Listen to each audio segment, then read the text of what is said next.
Terserah kau mau percaya atau enggak, tapi aku pernah ngewawancarain Motoaki Tanigo, aka Yago, alias CEO dari Cover Corp. Sayangnya, aku, dan beberapa media lainnya itu dilarang untuk foto, rekam suara, rekam video dari wawancara itu. Jadi ya terserah mau percaya atau enggak, tapi emang biasanya wawancara kayak gini tuh ya lumayan ketat. Terutama sama company Jepang. Jadi baraya, apa aja yang bisa ku dapat dari wawancara itu, simak videonya sampai habis. Iya, kita langsung mulai bahasnya.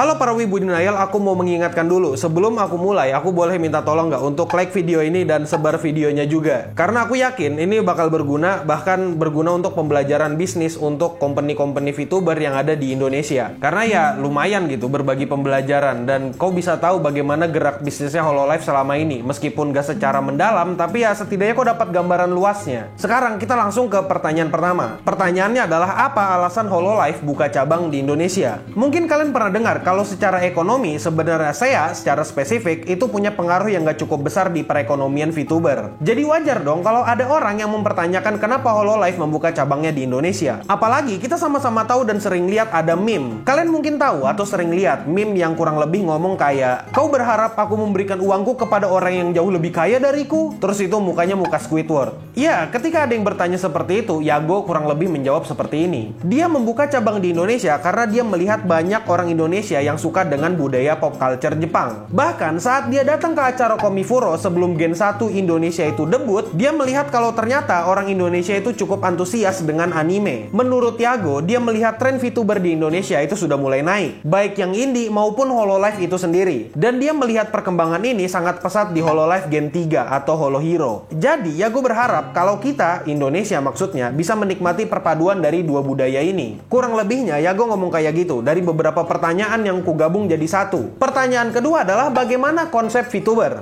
Pertanyaan ini secara spesifik aku yang nanya, karena istilah VTuber itu sendiri sebenarnya sering diperdebatkan. Dan aku nanya, bagaimana cara beliau menjelaskan VTuber ke masyarakat umum? Yago menjawab, menurutnya VTuber itu orang yang membuat konten menggunakan karakter yang dianimasikan atau karakter seperti anime. Terus aku nanya lagi, apakah VTuber itu konsepnya sama dengan idol? Dia bilang sebenarnya VTuber itu berbeda dengan idol. Konten yang VTuber buat itu juga beragam dan tergantung dari cara mereka mengekspresikan diri mereka masing-masing. Kalau dia tipikal orang yang cerewet, mungkin dia bisa bikin konten ngobrol. Dan kalau dia suka main game, dia bisa bikin konten tentang main game dan gak harus menjadi idol. Tapi sebenarnya Hololive itu sendiri terinspirasi dari anime, manga, dan kultur idol. Kayak misalnya Love Live atau yang kayak terkenal di Indonesia JKT48. Masing-masing talent Hololive itu punya keunikan dan caranya sendiri untuk mengekspresikan diri mereka. Dan VTuber itu gak memandang umur, ras, dan fisik. Kurang lebih begitu kata beliau yang kutangkap dari beberapa pertanyaan lain dan pertanyaanku sendiri. Pandangan Yago soal VTuber itu kurang lebih sama dengan beberapa di antara kita. Dan menurutku, yang memang dijual dari industri streaming atau VTuber itu sama kayak idol yang berkomunikasi dengan fansnya. Ketiga, bagaimana model bisnis VTuber? VTuber ini emang industri yang bisa dibilang baru dan masih asing di mata atau di telinga banyak orang. Seorang Motoaki Tanigo bilang, karena konsep VTuber itu masih baru dan supaya bisa diterima oleh masyarakat dan pihak yang lebih luas, kami harus rajin untuk mempromosikan apa itu VTuber. Dan dia berusaha agar kultur atau budaya baru ini bisa diterima oleh masyarakat umum. Kurang lebihnya kayak gitu. Dan itu adalah alasan kenapa dia sebagai CEO ikut terjun langsung atau tampil di publik untuk mempromosikan bagaimana Hololive itu bekerja. Mungkin beberapa di antara kita sadar atau tahu kalau perkembangan VTuber itu sangat pesat di era pandemi. Dan pada saat itu, kebanyakan orang memang tinggal di rumah. Dan ketika dunia kembali normal, apa strategi Hololive? Yago bilang kalau dia akan menjalin banyak kerjasama dengan beberapa perusahaan atau brand lain. Seperti contohnya Kobo yang bekerja sama dengan salah satu label musik. Selain bekerja sama dengan beberapa perusahaan, Hololive juga akan berpartisipasi atau menghadiri event offline atau event outdoor. Seperti contohnya ya ICC kemarin. Supaya fans dari talent Hololive bisa menikmati VTuber kesukaannya secara langsung. Kurang lebih kata Yago seperti itu.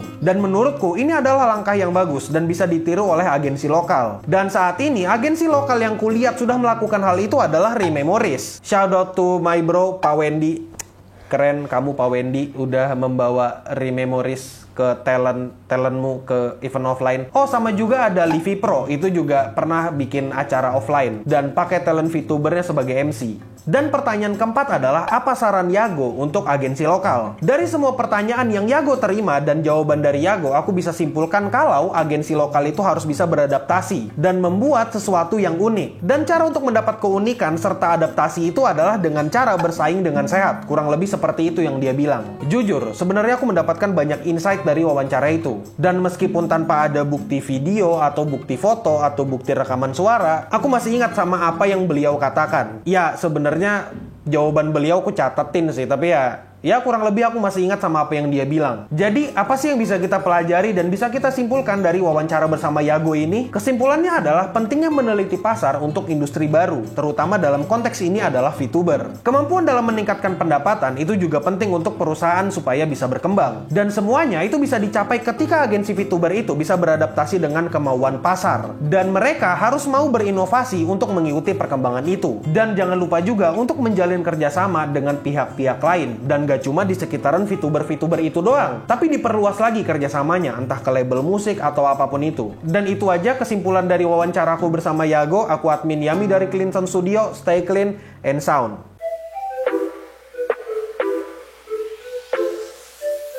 Tapi gini loh, Rek. Masalah yang Yago bilang, dia meneliti pasar. Memang pasar itu harus diteliti gitu. Dan jangan asal-asalan bikin agensi kayak, wah gila agensi VTuber lagi rame, kita bikin VTuber supaya cepet dapat duit. Enggak men, kalau kau berpikiran seperti itu dan gak berinvestasi secara panjang dan gak mikirkan model bisnisnya, niscaya dan kemungkinan ya perusahaanmu bakal tetap minus. Sejauh ini sih, aku nggak tahu ya perusahaan mana yang udah bener-bener dapat profit yang lumayan gede. Kalau individu harusnya aku tahu ya. Tapi expense dari perusahaan atau company itu duitnya nggak datang dari langit gitu. Duitnya datang dari penghasilan si VTuber itu. Dengan kau ngedonate VTuber atau beli merch-nya atau beli produknya dia, ya kau mendukung VTuber itu untuk berkembang dan perusahaannya untuk berkembang. Ya, tapi kalau dipikir-pikir penting ya untuk periksa pasar atau ngecek gimana kondisi pasar gitu. Dan nggak asal-asalan bikin company hanya karena kau pengen duit cepat atau karena hype doang. Ya setidaknya kau harus berinovasi kalau misalnya mau seperti itu. Dalam bisnis, emang yang penting itu adalah sustainability. Pertanyaannya adalah bagaimana kau bisa sustain dengan pekerjaan atau perusahaanmu yang bergerak cuma di bidang VTuber doang. Ya siapa tahu nanti ada VTuber yang tiba-tiba buka komis musik atau VTuber yang spesifik di musik, terus orang-orang datang ke mereka,